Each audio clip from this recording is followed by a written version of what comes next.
नमस्ते मित्रांनो, कसे आहात? मजेत ना? तर आज मी तुमच्यासाठी एक नवीन कविता घेऊन आली आहे, जिचं शीर्षक आहे मकर संक्रांती.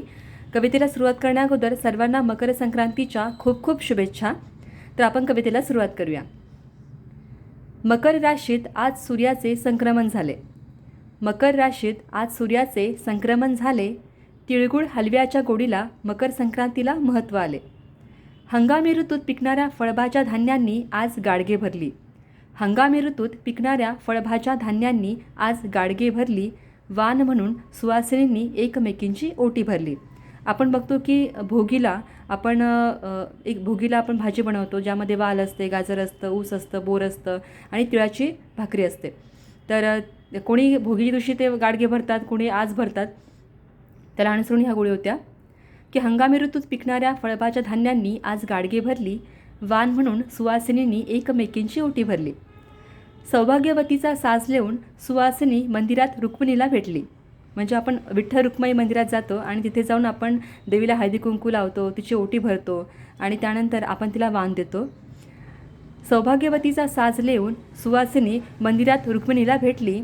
तिला हळदी कुंकू लावून वाण देत तिळगुळ ठेवून आली. मोकळ्या आकाशात रंगीबेरंगी पतंगांनी स्पर्धा केली.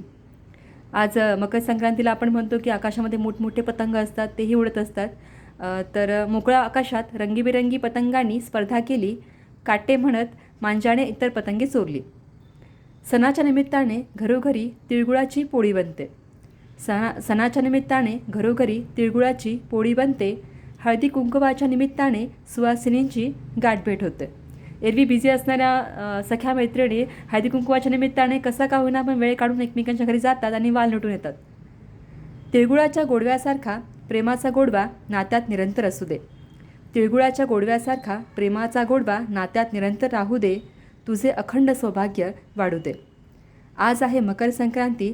सर्वांना मकर संक्रांतीच्या खूप खूप शुभेच्छा. आज आहे मकर संक्रांती. सर्वांना खूप खूप शुभेच्छा. तिळगुळ घ्या, गोड गोड बोला, ही एकमेव सदिच्छा. तर अशी ही कविता होती. तर ज्या लोकांनी स्वातीच मराठी कविता चॅनलला सबस्क्राईब केलं नसेल त्यांना विनंती आहे की तुम्ही लाईक करा, शेअर करा आणि माझ्या चॅनलला सबस्क्राईब करा आणि जवळच असलेल्या बेल आयकॉनला प्रेस करायला विसरू नका. तर आपण पुन्हा भेटूया नवीन कवितेसोबत. तोपर्यंत इथेच थांबू.